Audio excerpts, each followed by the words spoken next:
Welcome, everyone, to today's session about building back better through gender equitable leadership in global health workforce. As we get started with today's session, a little bit of housekeeping. One, we want to make sure that you're aware that this is actually being recorded. Second, we invite all of you to really use the question and answer section of the platform, and please send us your questions particularly. Second, we also really want to encourage you to introduce yourself as well. So please use the chat function to introduce yourself, which organization you're from, and if you'd like us to know what brings you to this particular section. And finally, we want you to engage with us in social media. So if you are tweeting or using any of the other social media platforms, please use hashtag women, the number 4 Mediterranean. And the other hashtag we encourage you to use for this particular session is hashtag Gender Equity Hub. Please tag the World Health Organization, the UfM Secretariat, and Women in Global Health and the Global Health Workforce Network. On that note, I'd like to again welcome you to today's session where we really focus on building back better through gender equitable leadership in global health workforce. So a couple of things that I want all of us to really be aware of is that women are 70% of the global health workforce, but they only occupy 25% of the leadership roles. Today, we're going to be discussing about why, those barriers exist and how can we really address those barriers. And we know that it has a lot to do with both power and how power is distributed. Gender leadership gaps are driven by stereotypes, discrimination, power imbalance, and privilege. We also know that women's disadvantages are multiplied by other identities such as race, class, socioeconomic status, religion, and being from other minority groups. We really must take an intersectional approach when we're talking about women's leadership, particularly when it comes to the health and social workforce. We also need to realize the critical role that women play when it comes to providing health and social protection. As we know, COVID-19 has not only reminded us of how vulnerable our health systems are and societies are, but it's magnified the existing inequalities that we've known. COVID-19 is showing us the critical role that women provide in ensuring that we have social protection and strong, resilient health systems. But as far as whether they have decent and safe work conditions, whether they are getting to shape the decision-making, or whether they're even compensated, these are all issues that need to be addressed and further worked on. Today, we'll be really focusing on the theme of leadership and making sure that women are part of the decision-making process when it comes to health systems and shaping society. We know that when women are engaged in decision-making, that leads to much more of an inclusive agenda being presented. We know that when we have gender equal teams, decision-making bodies, not only will we have more sustainable solutions, but we also will have more ethical solutions. And so today's session will be looking very much on what are the policy tools that we can use in a variety of contexts to advance women's leadership, especially in the health and social workforce. And finally, women leaders will help us achieve universal health coverage, and it will strengthen health for all. We know that gendered leadership gaps in health are a barrier to reaching the Sustainable Development Goals and universal health coverage. So if we truly have gender equitable leadership in both the health and social workforce, we will also have a multiplier effect, not only achieving the health SDG, but also many of the other SDGs. So on that note, I'm delighted to welcome our first 2 speakers, beginning with Mirna Abi Abdallah Dumat. She is a founding associate professor and assistant dean from the Lebanese American University School of Nursing. Welcome, Mirna. And I would like to mention my other role. I'm the president of the Order of Nurses in Lebanon.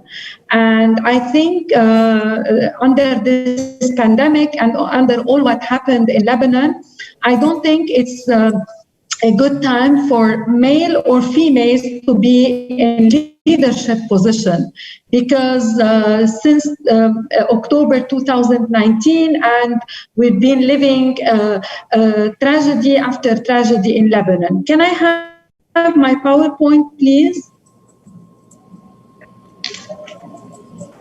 Can I have my PowerPoint? Yes, we do see it on the screen now. Okay.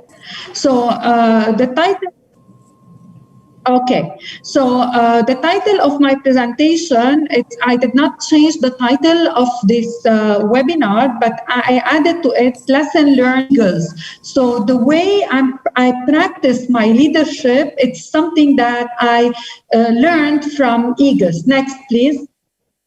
Next slide. Okay, since, as I have said, since October 2019, and in Lebanon, we've been living one tragedy following the other. So October 17 was the revolution. Nurses could not reach their workplace. We had to pass over fire. Nurses started to be let off from hospitals. And then we had the February 2020 when the COVID-19 started. As Order of Nurses, we were the first to start training in the country, even before we had the first case of COVID-19.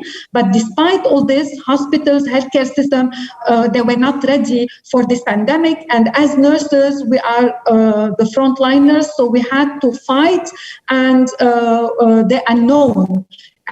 For the first few weeks or month. Then followed by March, April 2020, on top of all this, we had the economic crash. So our money lost its value and the salary of nurses became peanuts for those who are getting paid, because of the economic crash, nurses were let off, nurses were working without being paid. Their salary, they were paying them half salary, and I'm talking about $100 or $150 maximum per month. I'm not talking about big salaries because our currency lost its value. Then to top all this, we had the August 4 Beirut blast. I don't know if you have heard about it, but it was a very big explosion. It was mentioned as the third biggest explosion in the whole world. Next slide, please.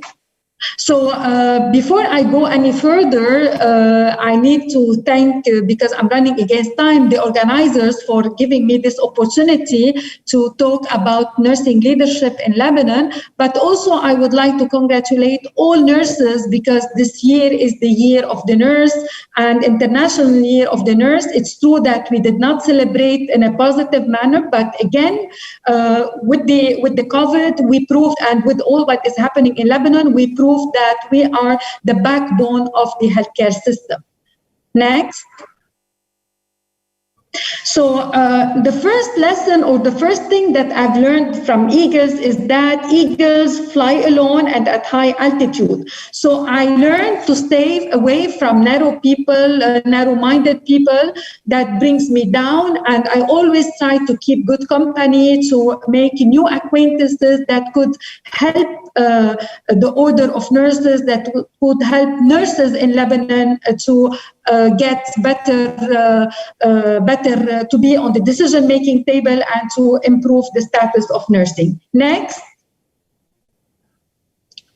The second lesson that I've learned is eagles have an accurate vision, which means I try to always to remain focused regardless of the obstacles, and I cannot name now all the obstacles that I faced during my mandate as president of the Order of Nurses for the past 2 years.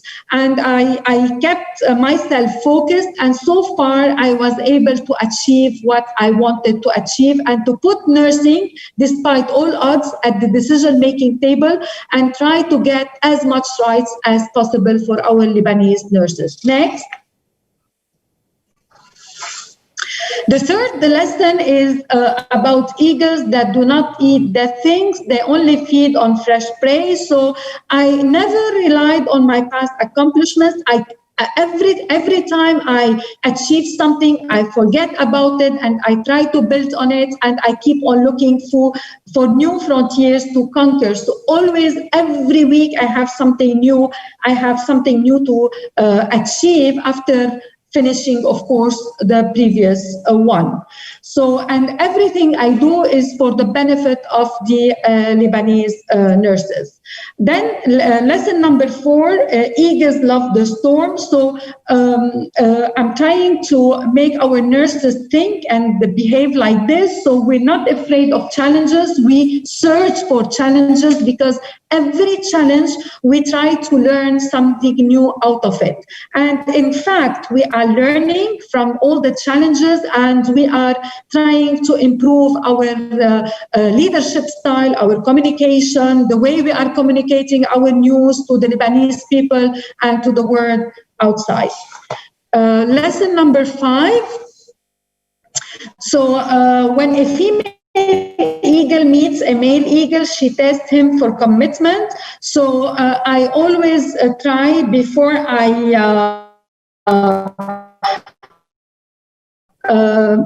have any partnership, I listen for the nurses and for the other order, for example. So we are trying to build a new partnership with key people that will help our message reach the people that we want them to reach. Lesson number 6, please, next slide. Is it 6? I'm not seeing. Lesson number 6 is eagles prepares for training. So leave your comfort zone, because there is no growth there. And as nurses, we know that we have a unique understanding of the healthcare system. So we always need not to be satisfied of working within the walls of a hospital. We need to go outside the hospitals. We need to understand the highly complex nature of policy influence. We need to be involved in policy making, and if we want our voice to be heard. So I'm trying to get our nurses have webinars, training, workshops for them regarding policy, regarding communication, how to speak to media, just to go outside the clinical area where we feel that it's our cocoon and it's our comfort zone. So next. Lesson number 7, when the eagle grows older, they hurt themselves for new feathers. So we always try at the order, and I always try to shed off the old habits. And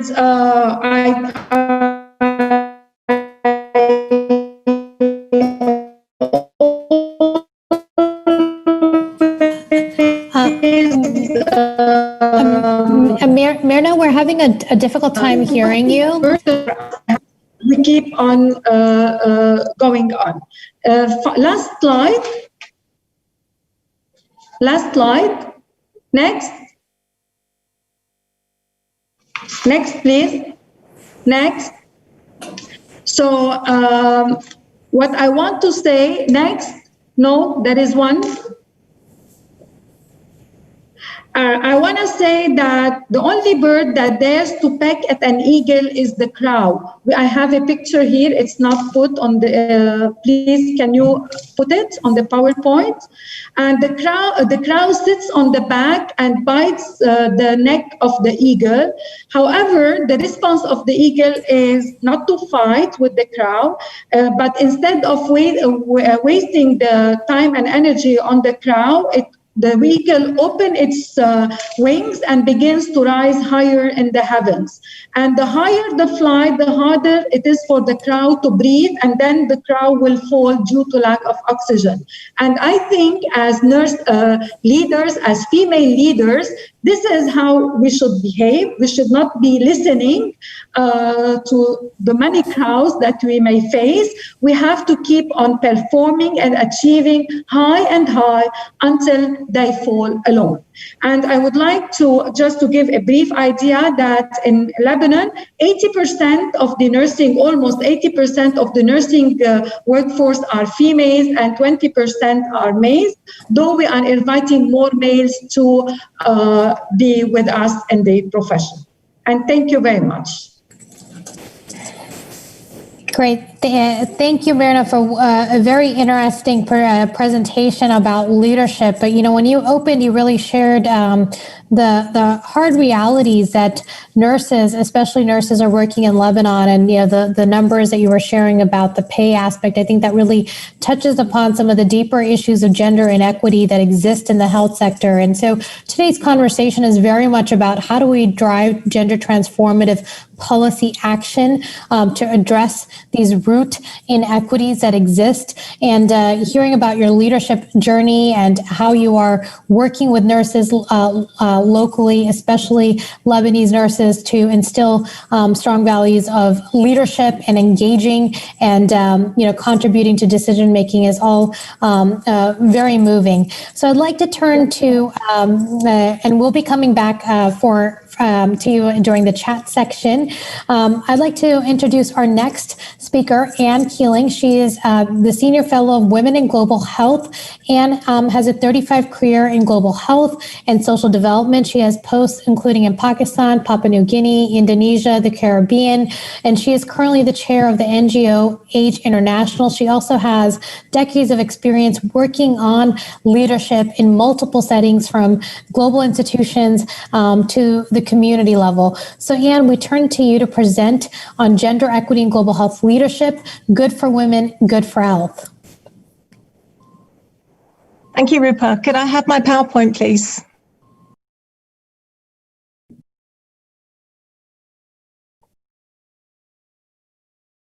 Can I have my PowerPoint? Okay, great. Thank you. Next slide. Next slide. Great. So I'd like to talk to you today about some work that's being done by the WHO Gender Equity Hub of the Global Health Workforce Network. That is a group co-chaired by the WHO and Women in Global Health. It's a group of experts which come together to look at gender equity in the health and social workforce. In 2019, we produced a landmark report, and the clue is in the title. It's called Global Health Delivered by Women, Led by Men. And it's really the first major literature review of gender and equity in the health workforce. And one of the themes that we looked at was leadership.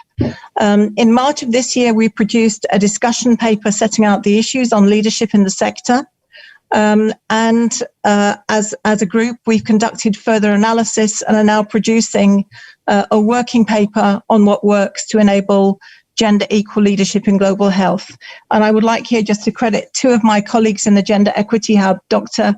Kavita Bhatia from India and Maha Khan from Chicago, who've done an awful lot of work towards this.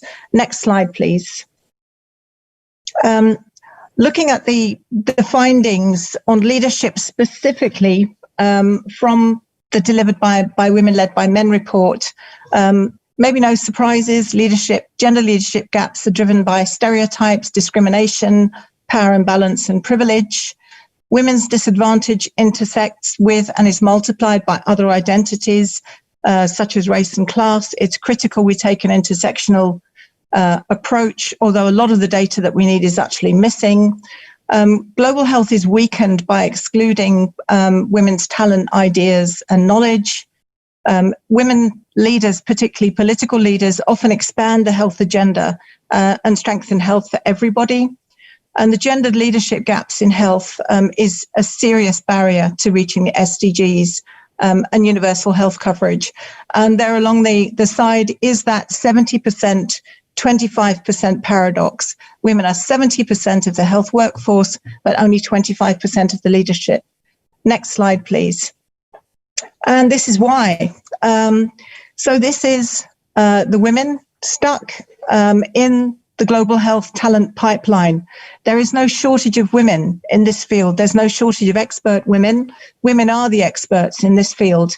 But men still have a fast track to leadership. And that's even the case in nursing, where women are 90% of the profession. Next slide. And regrettably, we've seen the same pattern repeated in COVID-19. It's an emergency, ? Men know best. And we have a pandemic, which is delivered by women on the front lines and again led by men. And here's some data from Women in Global Health that 85% of 114 national task forces on COVID-19 have majority male membership. And yet at the political level, we're hearing a lot of praise. We're hearing good reports from women-led countries. We have yet to see how this will all play out, because this pandemic is far from over. But then if you look at it at the that bottom figure, we have a very small sample of female headed governments. It's only 12 out of 195 countries in the world. Next slide, please. I'm going to say that there are 3 decisions that I can put on the table today that were probably not made by women, and that if women had been the majority of the task forces in those countries, these decisions would not have been made. Number 1, treating maternal and reproductive health services as not essential in a pandemic. We have plenty of lessons from Ebola and other pandemics that when that is done, when pregnancy doesn't stop for a pandemic and women die. Secondly, modeling health worker PPE, personal protective equipment, on the male body, so it simply doesn't fit many women, and it exposes them to infection. Amazing. Did women make that decision? I don't think so. And thirdly, locking down domestic violence victims with their abusers in unsafe homes, making the assumption that every home is a safe home for women, despite the fact that we know that's not. And the results of these 3 decisions, when this pandemic is over, will be counted in the costs of women's deaths. Next slide. So how do we fix this? How are we going to get gender parity in global health leadership, in health and social sector leadership? Next slide, please. Next slide. What we're looking at is a whole ecosystem. What we need to change is everything from at the top of that ecological model there. We've got public policy factors, we've got legal frameworks, we've got community factors, gender norms, gender stereotypes. Recent UNDP study that 50% think men make better political leaders. We have interpersonal factors, sexual harassment at work, and we come right down to the individual factors that impact on women. Imposter syndrome is one example. And a lot of the work that has been done on getting women into leadership, or at least supporting women into leadership, has been about trying to fit women into systems which are basically discriminatory systems and don't welcome women. So it's been about fixing women. Next slide, please. So the work that we're doing now with the Gender Equity Hub, we're looking at a framework for change, and we're looking at 4 action areas. Building a foundation for equality, which will include laws, policies that are absent in so many countries. Addressing social norms and stereotypes, many of which don't start inside the health workforce. They actually exist outside. We need to fix workplace systems and culture and not try to fix women. And we need to put in place measures to enable women to achieve. Next slide, please. So I want to leave with 6 key messages that we can't fix this issue by trying to fix women. We actually have to fix a whole system. Secondly, that inequality is systemic, and this pipeline isn't going to unblock itself without deliberate action at all levels. And thirdly, leadership matters. Equality and diversity are probably the one issue that no leader can delegate to anybody else. All leaders have to be gender transformative leaders. They have to take this on as their issue. This is not simply a women's issue. Transparency matters. Getting the data, which is so absent, intersectional data, getting gender pay gap data. There is so much data missing. We would like to come out of this pandemic, for example, with decent data, looking at the impact of female leadership at all levels in this pandemic. It'll be interesting to see whether we manage to achieve that. Fourthly, we're looking at going beyond gender parity. This isn't just about counting numbers of men and women. It matters what they do. It matters who those women are, but it also matters who the men are, and it matters what they do. So we're looking for all leaders to be gender transformative leaders, and to be addressing all forms of inequality in the workplace, including gender equality. This is everybody's business. Fifthly, we don't need to ask permission, because member states have already made agreements in the Beijing Platform for Action, in the SDGs, in the political declaration from last year's high-level meeting on universal health coverage. Commitments have been made. It's now about accountability, and it's about member states in particular and other large organizations delivering on the promises that have been made. And finally, gender equal leadership in global health is most definitely the foundation for UHC, strong health systems, and global health security. And I think if anyone wanted proof of concept, then COVID-19 has given us that, and it's now very critical that we sort out this leadership deficit right now. Thank you.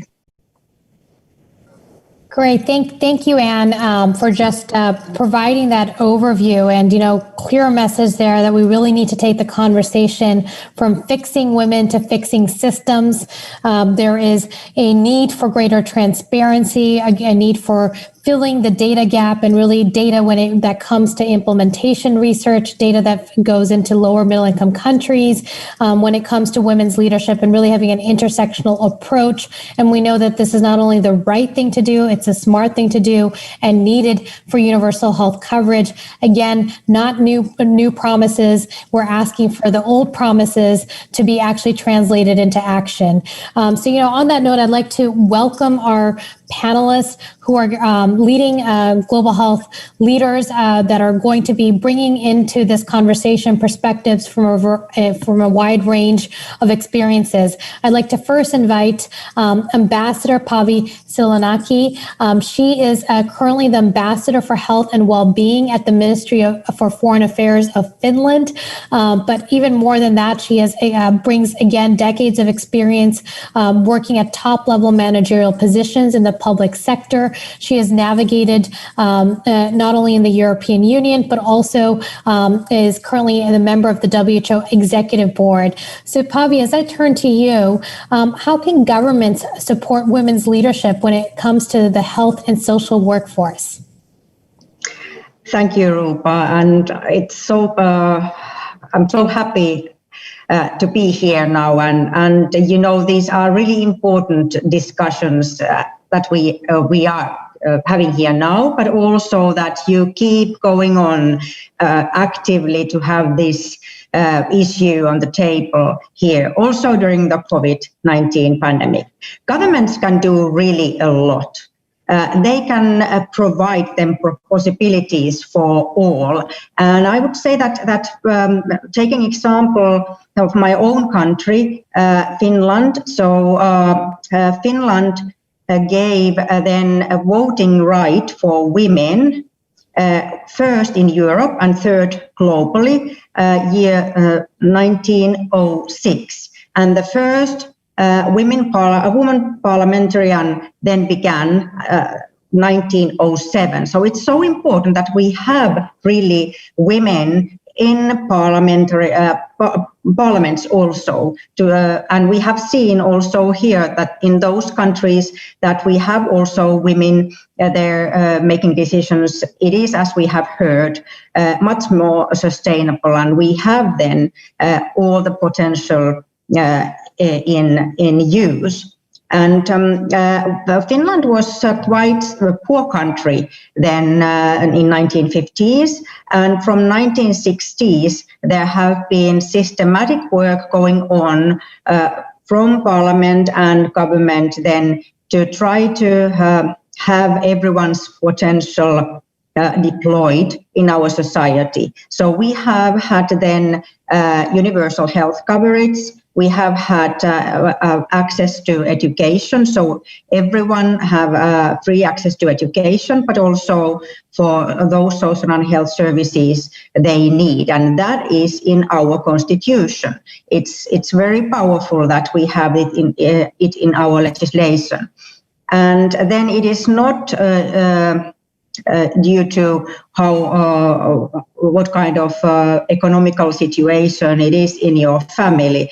Then there is then possibility to go to schools. And of course, if we think about decision making, we think about leadership positions, and also corporate governance and corporate executive boards. So there is need for education and possibilities for education, but also to be able to work at the different positions, to be really able to go up to the most highest positions. And their government then can give possibilities for women then to combine family and career.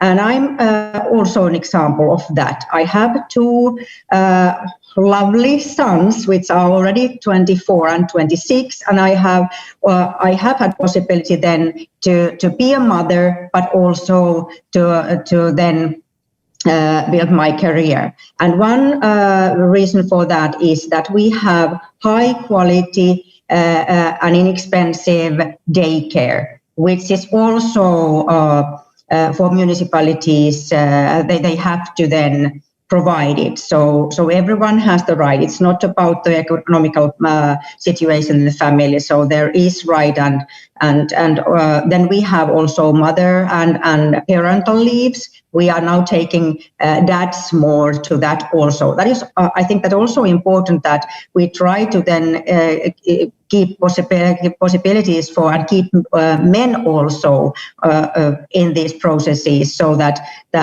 they share then and give their share also to the family work, and it's really great for them also to have the possibility to get to know their children and be with them. So daycare and education is so important that we have. And we have also had school meals, even from 1960s, we have had them also, so that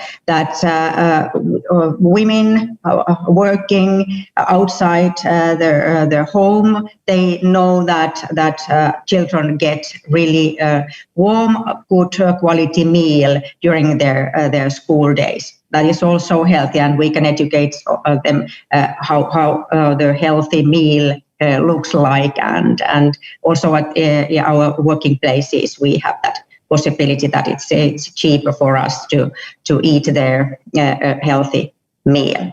So there is a kind of infrastructure for that it is possible for women then to participate into working life, to have the possibility and access to education, but also to working life. And it is so important also for sustainable societies that there are children, so that's why it's important that women has the possibility then. But then we need also legislation to ensure that there is then enough women also participating in the decision making. And we have an Equality Act that includes a quota provision that applies to state administration committees, advisory boards, working groups, and other similar bodies, as well as municipal boards, committees, and intermunicipal cooperation bodies. We have to have at least 40% of both men and women. So these quotas ensure that also during the crisis, different non-elected decision-making bodies have both men and women in them. Nowadays, we have, and as I mentioned, we had the first women parliamentary, and then 1907. Now we have 58% at present government, the proportion of women. So it's quite gender balanced there. So there are some examples of what governments can do, and now we see that we have multi-party government, and all the 5 parties we have in our current government are led by women. So that is quite exceptional, and they are quite young, most of them. So that also shows that young women are interested to be in high positions, and many of them have small children, and also their men at the work. So it's really possible to share the responsibility, but also have both career and family. I think that's give us then also good life. Thank you, Rupa.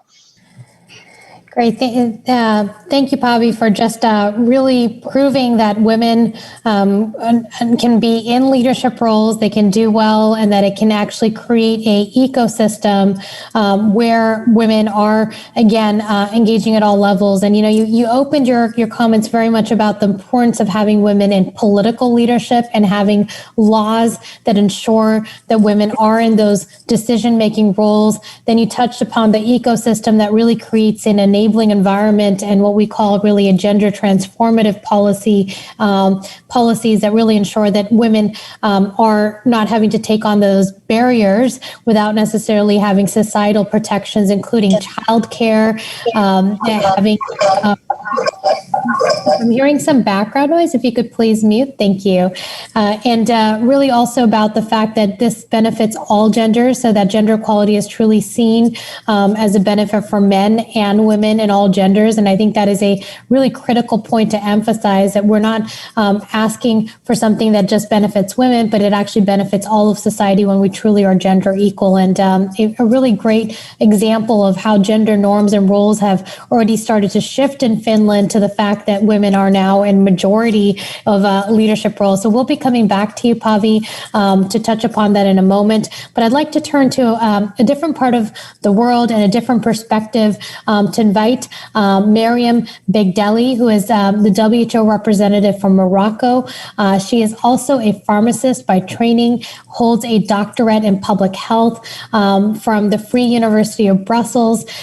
She started her career in Médecins Sans Frontières, and also has been working at headquarters in Geneva of the World Health Organization in the Department of Governance and Financing for Systems Health. So Mariam, you have experience especially in the multilateral United Nations system.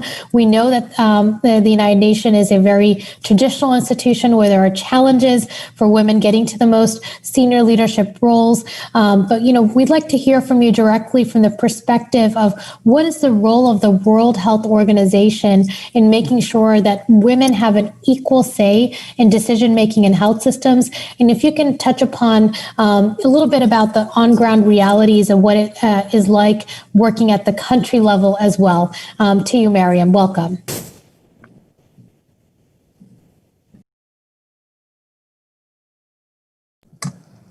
Thank you, Rupa. Do you hear me? Thank you very much to all the organizers for this very interesting and thoughtful discussion. I think this is really important that at this point in time we organize this kind of debates around the role of women in global health. Your question, Rupa, is extremely interesting. It mixes a little bit the gender issue in WHO as an organization and the role of WHO in that leadership, gender leadership around the world.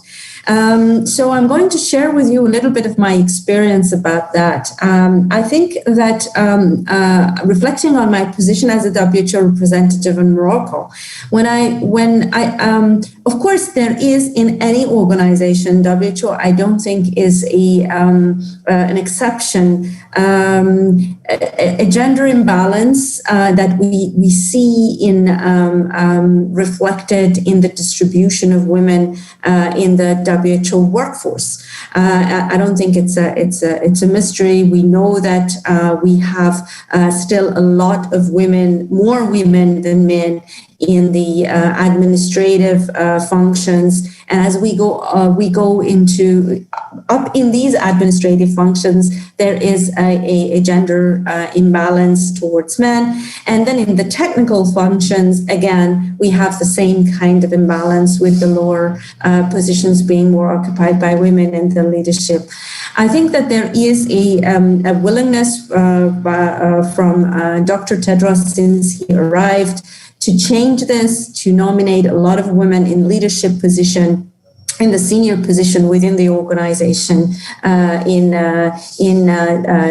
Geneva and elsewhere.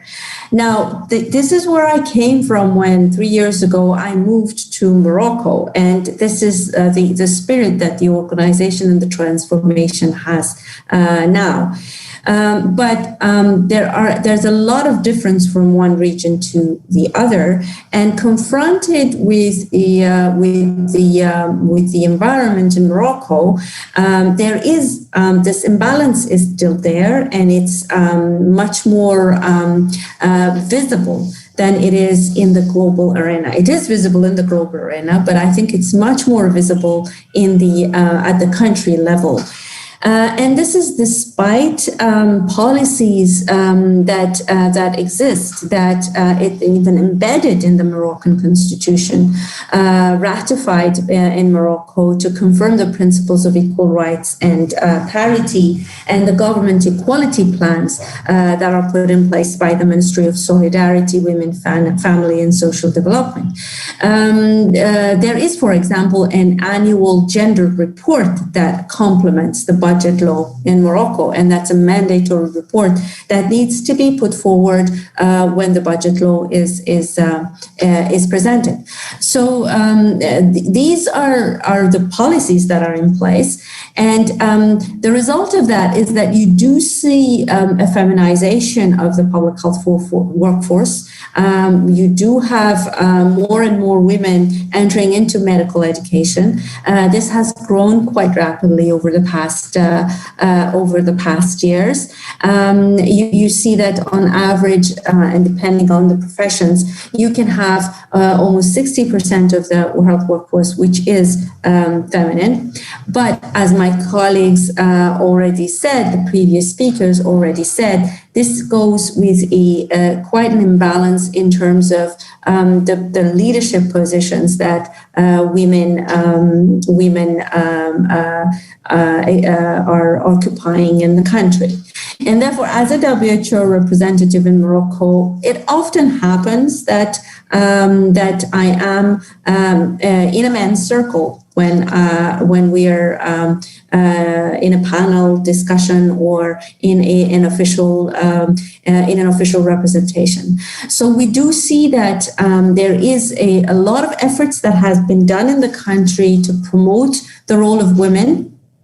We have a lot of policies that are in place, but I think that there are still a number of things that need to be addressed to make this really happen for every woman in the health workforce. There is a recent study, I'll finish with that, there's a recent study on expectations from midwives during the COVID-19 in Morocco. And there are a number of things that are coming up from this study. Of course, the professional load is important because of the emergency situation and the fact that the health facilities are overloaded, and the midwives are particularly solicited to take care of pregnancies during this time. But they also express emotional charge. They express family concerns. They express challenges in collaborating with their colleagues. They express a lot of exhaustion, and they refer to their working conditions as being some of the big challenges that they face. And one of the issues is also how do they manage to participate in HR decisions. while they are facing all these challenges with their work, with their collaboration, and at home. How do they let the participatory decisions to men, the participatory processes to men, because they are just overloaded by work and at home. And it's not like the participatory process, for example, in policy design or in HR action designs are limited to men. It's because of the difference in terms of workload and the family work, family load, and emotional charge that they are facing, that they may not be able to actually meaningfully participate in these participatory processes.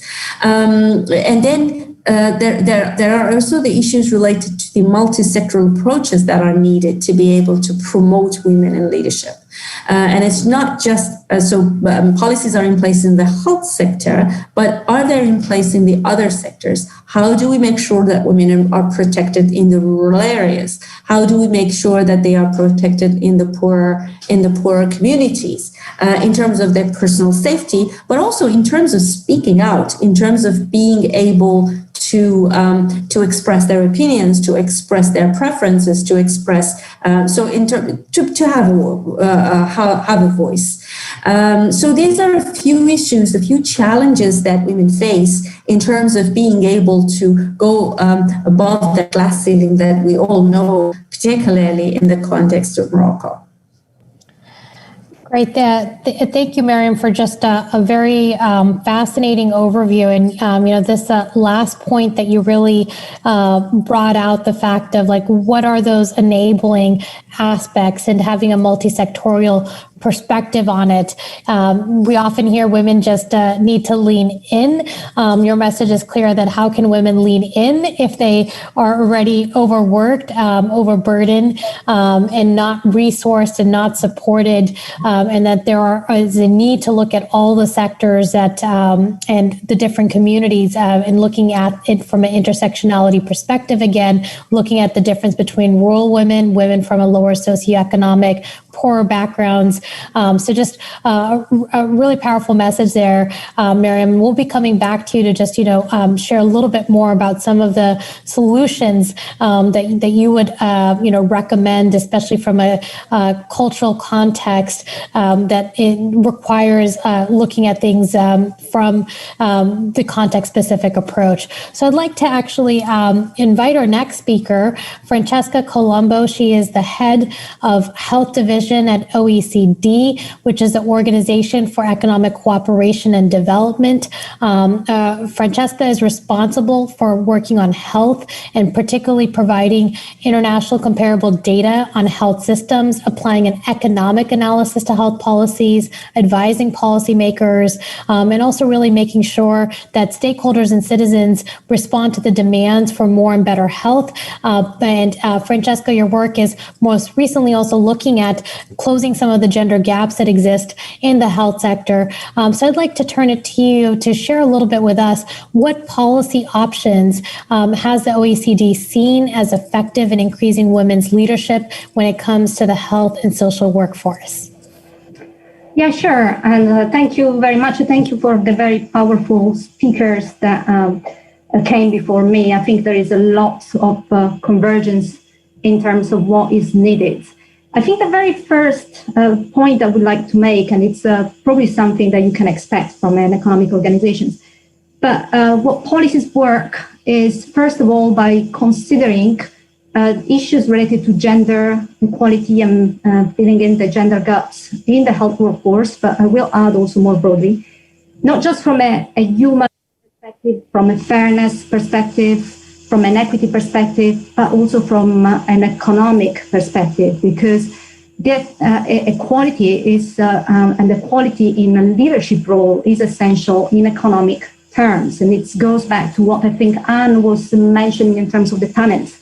In the end, we are facing with a massive amount of challenges ahead, which are becoming even more important with the COVID-19 crisis, which has hit so much the health sector, but obviously will have ramification consequences for economies and societies.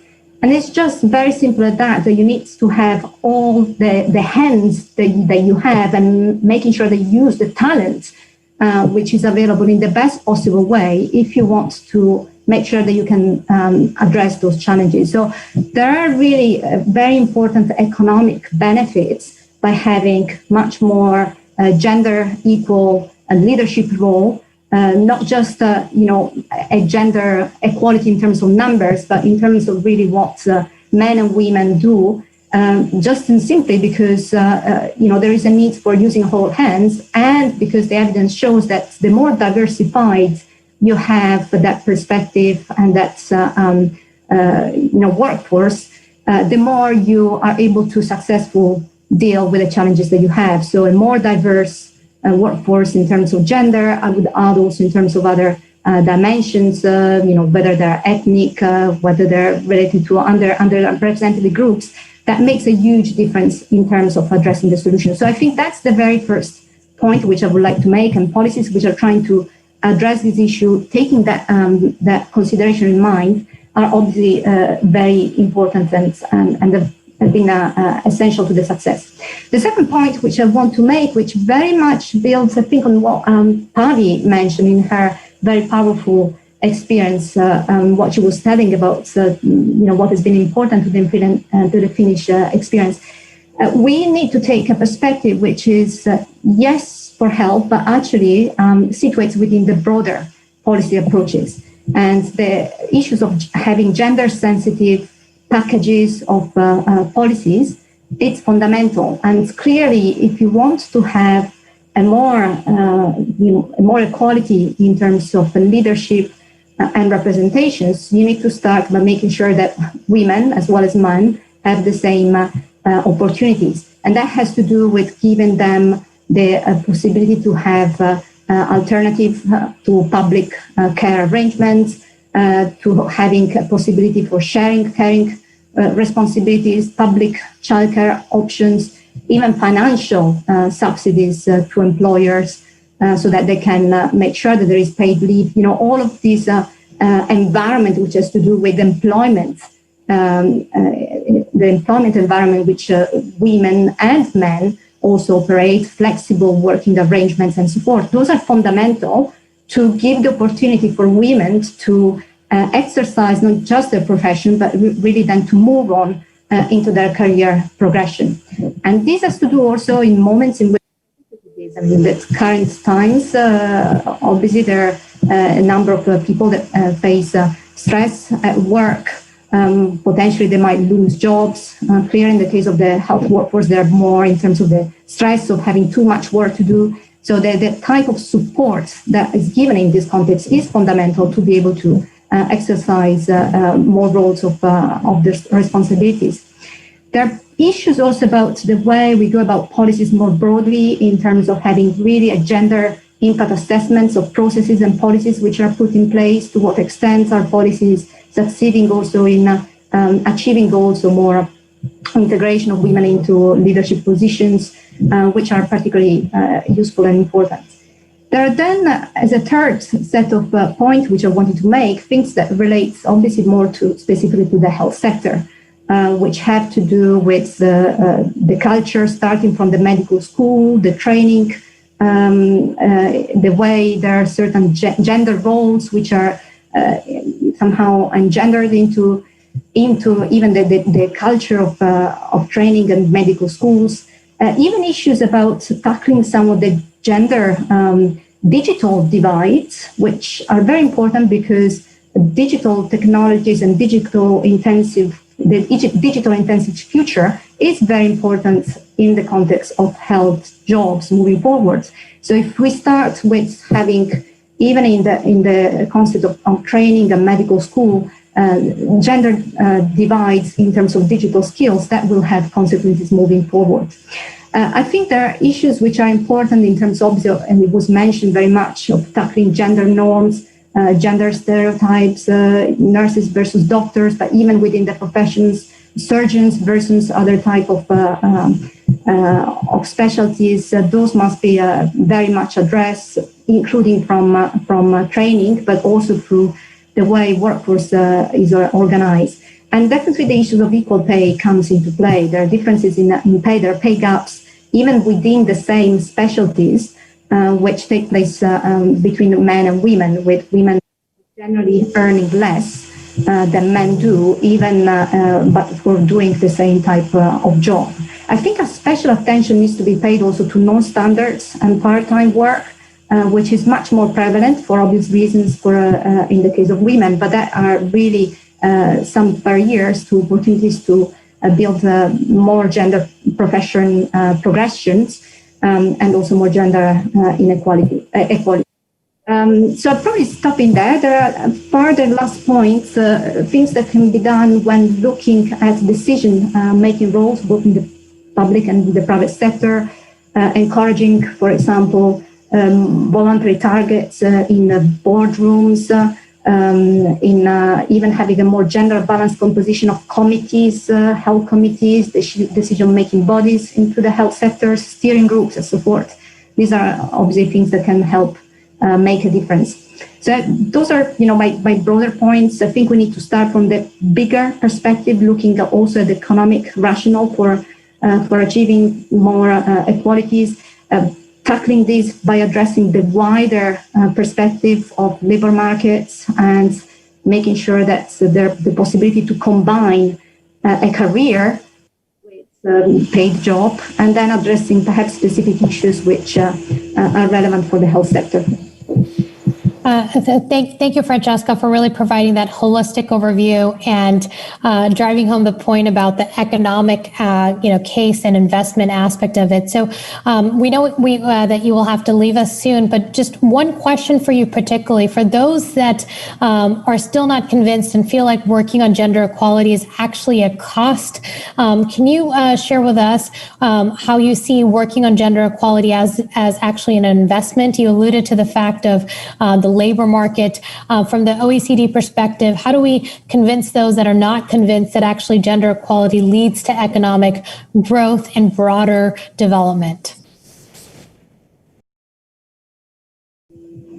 Yeah, sure. I mean, there is lots of economic analysis that really shows that once you have a more diversified, a more diverse health workforce, a more gender equal workforce, that has consequences for the possibility for the growth, but really for the success even of firms and so forth. I don't have the numbers to present to you right now straight away, but it's quite clear that the gaps exist, even in terms of how much women earn. Generally, like 15%, so 20% less than what men do, less representative in boardroom seats. And I think it's quite fundamental to address these issues if we want to make sure that we really are serious about addressing inequalities in gender. Great. Well, thank you, Francesca, for really making that link between economic development and gender, and particularly being very insightful about having set targets and policies when it comes to the leadership aspect. So I'd like to invite our next speaker, Dr. Andreas Ulrich. He is the advisor on global women health policies at Charité in Germany, Berlin. He is also coordinating international knowledge transfer platforms for prevention and management of women cancers. Before that, he had a long career at the World Health Organization, including the headquarters in Geneva, where he shaped the WHO Global Cancer Control Strategy by engaging all relevant WHO programs at headquarters really around this work. So, Andreas, I would really like to turn to you. How has the lack of women's leadership affected the response in COVID-19? And if you can ground it in the realities that we are currently seeing. Super. Thank you very much for your nice introduction. I would like also to thank the UfM Secretariat, in particular the Cluster of Social Affairs, for having arranged this fantastic conference. We are hooked in a side event with partners of WHO, OECD, ILO, and others. If you remember what Keel has brought into with data and analysis of literature, there are three main areas which are the impact of COVID on women health because of the lack of leadership. One is the downgrading of essential services for women, contraception, attended birth, sexual and reproductive health interventions, which has a major impact on the women's health as a consequence. So lack of leadership means also a huge impact on women's health, including also the lack of protective equipment for nurses and in the forefront of in the primary health care in managing the COVID crisis. And not last, we have a major problem with considering home is not always a safe place, and violence against women is a major issue which need to be addressed. I think this is very, very clear in terms of what is the problem. And if you permit, I would like also to talk about solutions to overcome that lack of leadership, but also how to manage and rebuild health systems after the COVID crisis in the context of the Union for the Mediterranean political space. And I think we have a huge opportunity because we have this platform of 40 countries, means European and North African, Middle East and Balkan countries sitting in one board and deciding about what's next. And all this, what we are doing here with this high-level conference dates back to a ministerial conference in Cairo in 2017 called Empowerment of Women in the Mediterranean Region. So there's an upstream political will to include women empowerment and health system strengthening into the political agenda of the member states, means across the Mediterranean region. So I think that's very important to keep in mind that we are operating now in a region which is quite diverse. However, we have common cultural history and we have the vicinity of the countries, a lot of political and economic links around the Mediterranean Sea.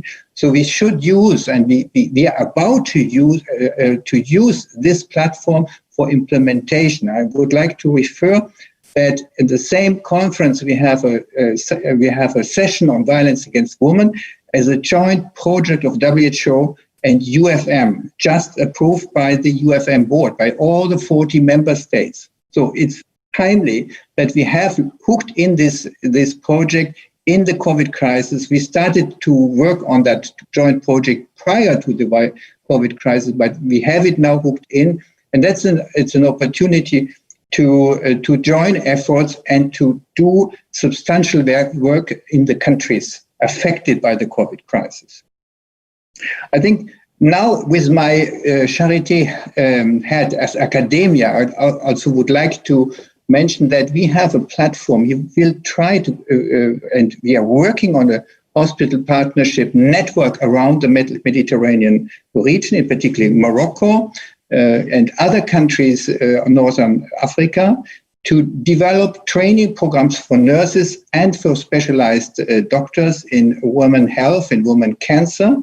So we can use as an academia platform also to overcome knowledge gaps, to develop exchange of experience and training in women health leadership.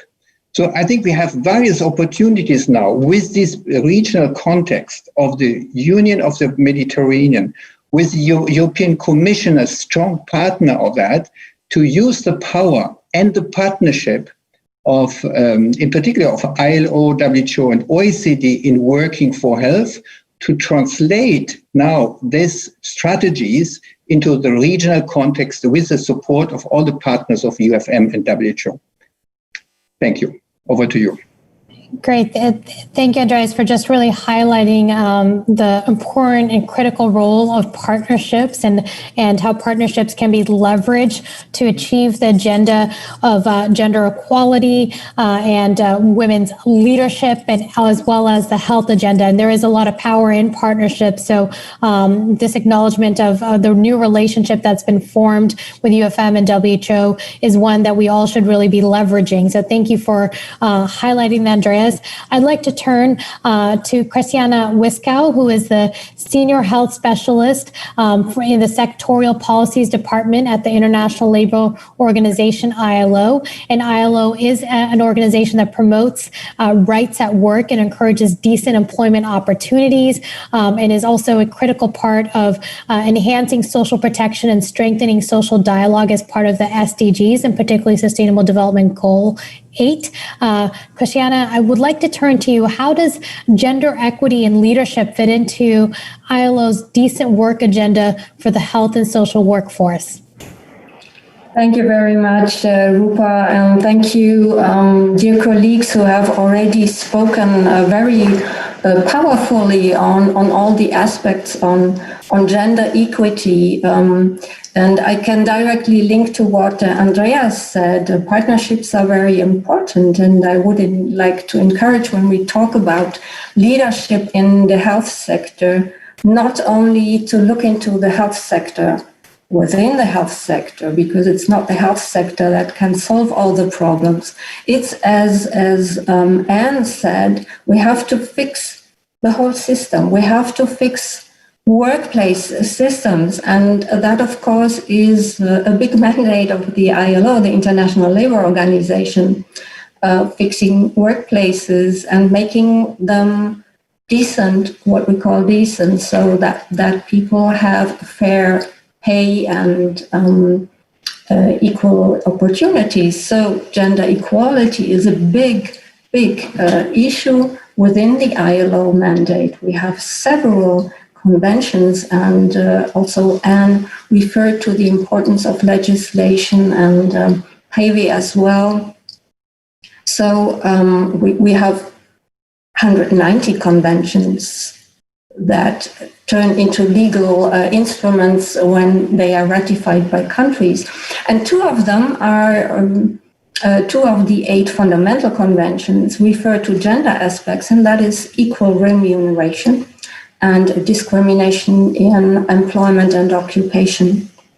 There are more instruments like that, but I would like to encourage everyone to look beyond the health system and look, as Francesca said, into the broader system, and Anne also referred to it, and see how policies have to be fixed at the entire economic and labor market aspect to also address the health issues, the health sector workplace. The ILO has been doing that for a long while. We have been working with WHO, of course, very long, and also with OECD. Andreas referred to the Working for Health program that is actually addressing, among others, the gender equality aspect in the health employment. Because the UN High-Level Commission on Health Employment and Economic Growth that issued its report with 10 recommendations in 2016, saying that one of the issues is that we have to maximize women's talents and empower women to participate in the labor force. But beyond the health sector, we also have a gap in women participation in the global labor force of also 26%. And I want to make one important point that was maybe not yet mentioned by the others. That is what I believe is really, really critical in changing slowly but persistently is the representation of women not only in leadership positions, but from the very start. So you may know that there is the Nursing Personnel Convention that was adopted in 1977, so 40 years ago, and also made a point already that nurses should participate in nursing policy decisions and how nursing services are being created and shaped. The same is for women. A lot of my colleagues that have been speaking have referred also to the importance of balancing work and family life. And actually, I think that the work life starts at home. We see that 20% of the women do unpaid care work compared to 1% of men. So, as we say in my country, in Germany, behind each successful man, there is a woman. Yes, it's the woman who takes care of the children and the woman who irons the shirts so that he looks nice in the board meeting. So we need really to look in also beyond the workplace, but into the whole life approach. It's not only about workplaces and decent working conditions, but also to allow people, women and men, to have their space for taking their family responsibilities. And legislation can do a big part, but it's not all about legislation. We have to address a huge mindset change, and that, as we know, is quite difficult, and we need a long breath. So a couple of years ago, there was an estimate that if we continue with business as usual, it will take us more than 200 years to address and come to what we would want to see, and that is equality among men and women at work. So we still need this long breath, but we also need to start at not looking only in the leadership positions, but we also see that women are underrepresented in trade unions and also in employers' organizations. But that is where they have a voice and where they can make their point. And you can do that in each and every single workplace. And raising your voice is really important. And as a woman, also as a man, to address inequalities at work, be it gender-related or related to other discriminatory practices. I stop here, Rupa. Thank you very much. Thank you, Christiana, for highlighting some key areas. One, that we need to have like a whole of life approach, and what's happening in the home and the household is as critical. This is a message that many of our speakers have really alluded to, and COVID-19 has reminded us that exactly we are seeing some of those ramifications of having stay-at-home orders, the economies and schools not necessarily being open, and women's on average have 2 to 3 hours of home and care responsibilities, and those are now doubling and tripling. So really a critical point there, and also about participating in unions and ensuring that as part of the decent work platform, organizing and collective bargaining are part of that decent work agenda, and to use that and ensure that women are part of it. So we're nearly at the end, but we do have time for a few questions. And so I want to encourage everyone that's tuning in, please submit your questions through the platform. We have one question that came in from Mirna. Mirna, you had a very powerful opening there talking about the local context in Lebanon.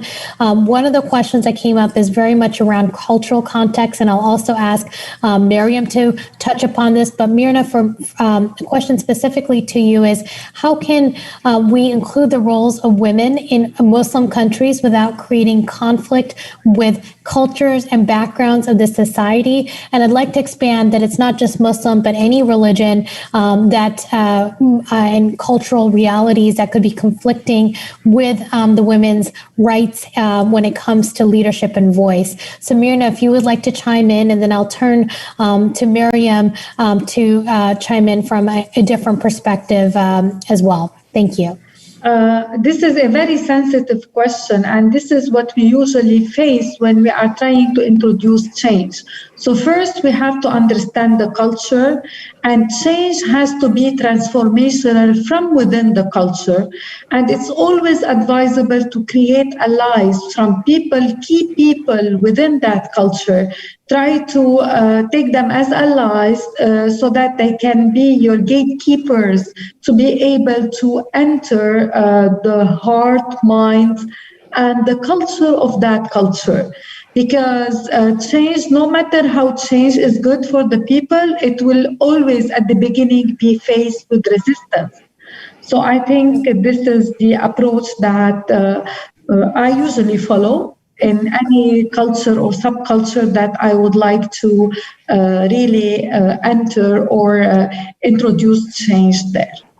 Thank you, Myrna. I'm going to turn to Miriam, just building on that question. What can be done to fight against cultural stereotypes of women's leadership in the health sector?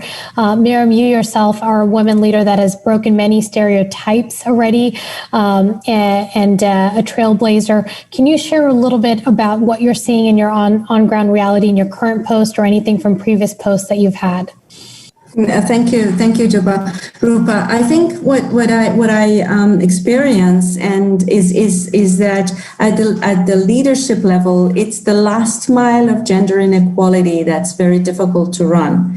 I think it's very easy when you're approaching gender equality and gender balance to look at maybe the less sort of like socioeconomic backgrounds, the poorest socioeconomic backgrounds in rural area, and say the problem is there. The problem is not with the leaders, and to sort of like try to approach the problem from we need to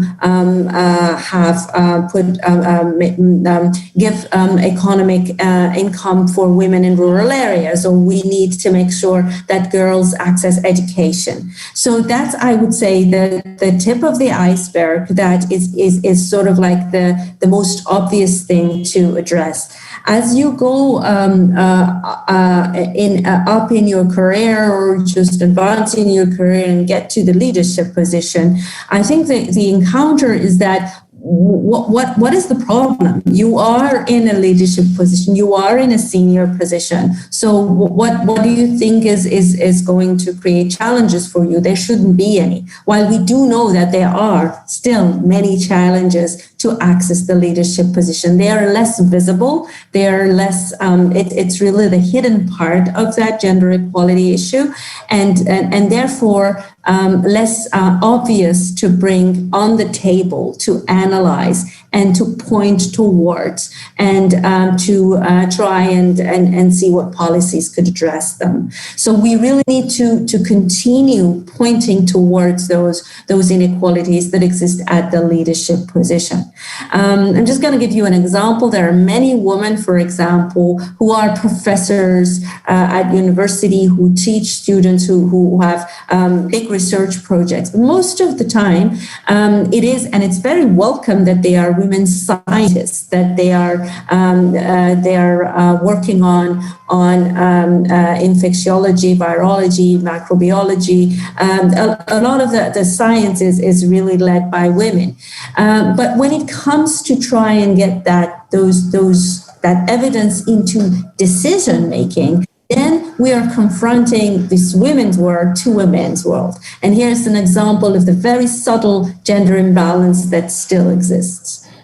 Thank you, Miriam. Very powerful example. And I think I'd like to turn it to Pavi. We have a question that really came in, that the establishment of quotas is considered controversial, and yet voluntary measures are not as powerful as they're not binding commitments. What are your thoughts on imposing quotas as a country that has, made some of those policy and headways?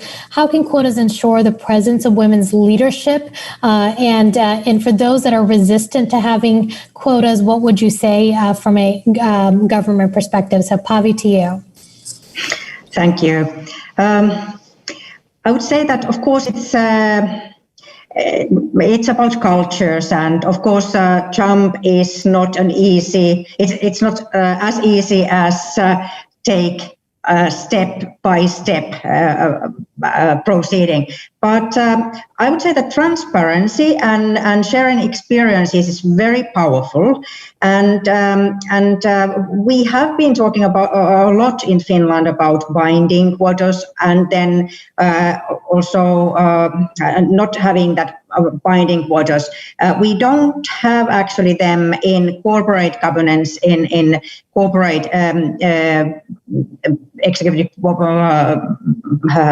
boards of directors, but there have been more and more a strong voice for having also that in binding quotas at the EU level there.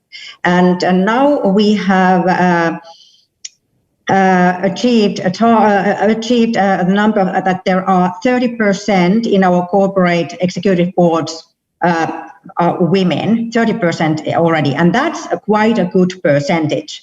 And one reason that there has been a discussion about not having quotas in the private corporates and in them executive boards has been that there is really an experience needed from top level positions. And therefore, I think that it's so important that we give women possibilities really and give them mentorships and everything so that they can really then proceed in their careers, so that no one can say that, okay, we can't have women because they don't have experience from leadership positions. And therefore, I think that we have to look this from different points of view, that we have to be able to say that we really have experienced women and knowledge there, that it is not only that we pick up some of the women's into the to the advisory board and so on. But on the other hand, experience is so important that we have seen also in our public sector and governmental bodies then and advisory boards and committees, that when we really take both genders there, it really gives us a better view from different aspects there. So that is also very important. And we have that quotas in our legislation, but if there is a good explanation why we don't have 40% women or 40% men in some advisory boards, there is then possibility to explain that, and we can have also advisory boards or committees where we don't have men or male or women then 40%. And that is quite often what happens in health sector. There are a lot of women there. And for example, if we think about childcare or so on, so there are a lot of women then there, and sometimes we need experienced women to have there. But on the other hand, then when it deals with the defense sector or internal Ministry of Internal Affairs, for example, there is quite often males-dominated bodies, but that is changing. So keep going on and share experiences. We have to have that actively on during our health sector capacity building now and during the recovery phase. So Rupa, keep up the good work. Thank you, Pavi, and all of us collectively.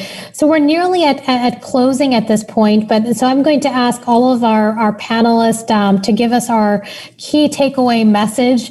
But I am going to begin with actually asking Anne to kick us off with one of the questions that did come up, and if you can integrate this in your closing message, is changing the system seems as a midterm or long-term objective. So how can it be translated into short-term objectives, and what what can be practical steps to taking action at the local and national level. So in your closing remarks, if you could touch upon that, Anne, please. Thanks, Rupa.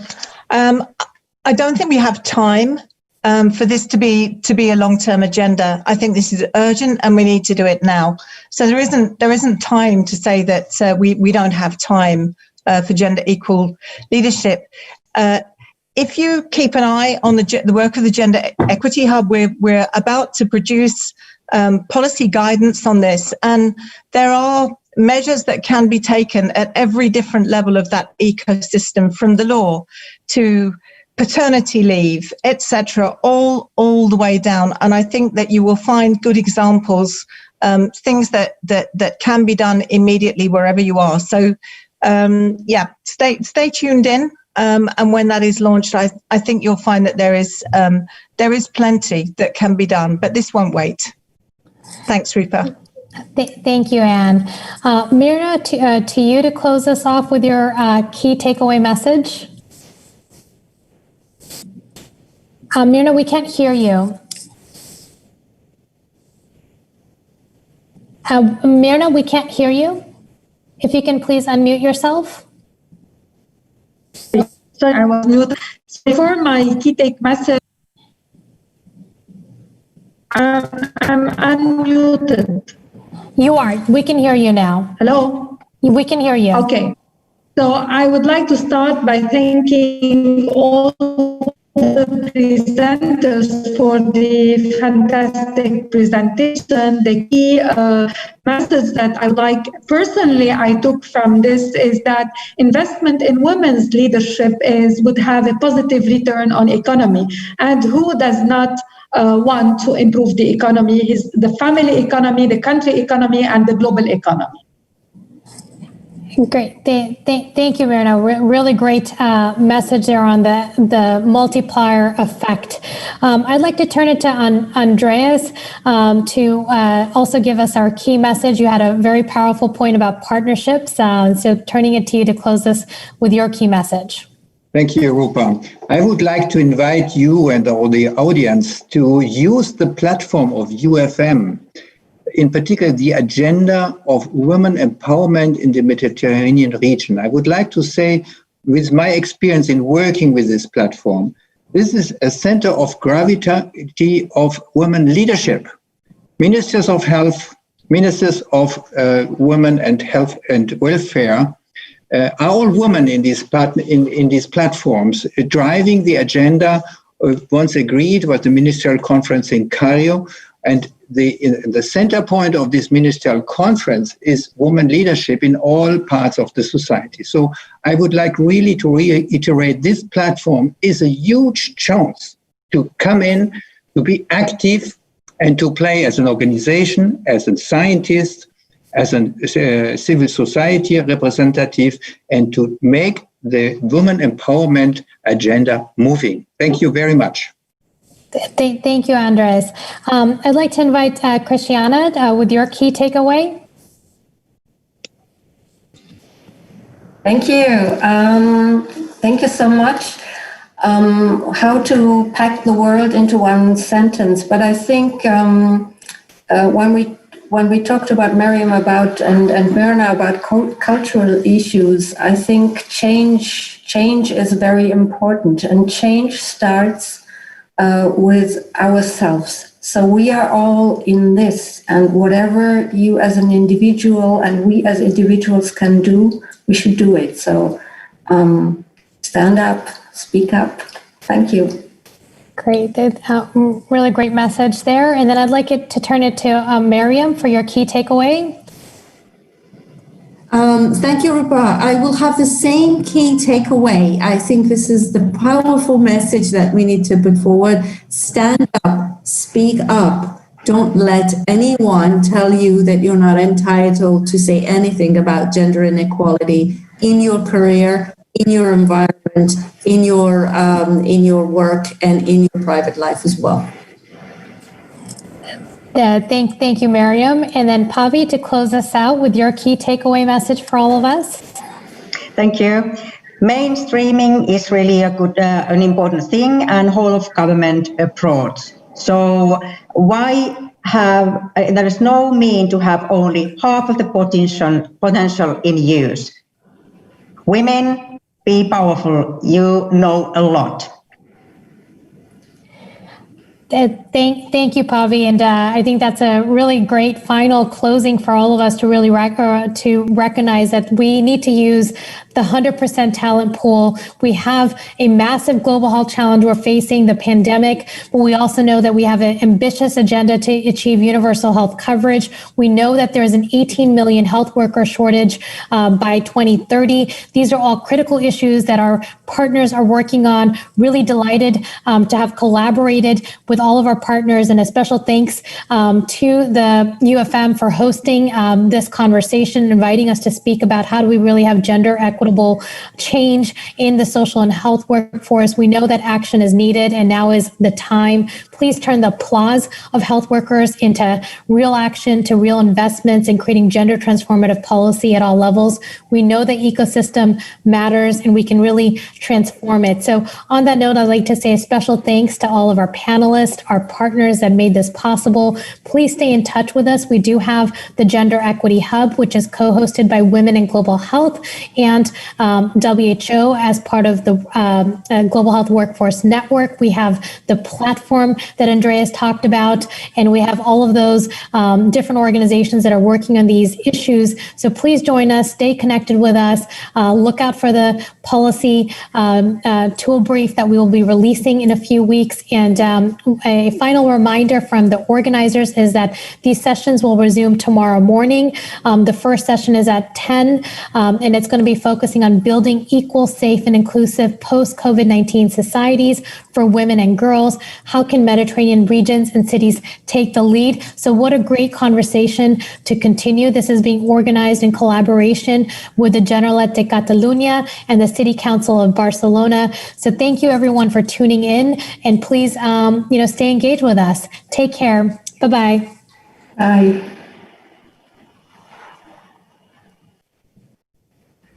Bye.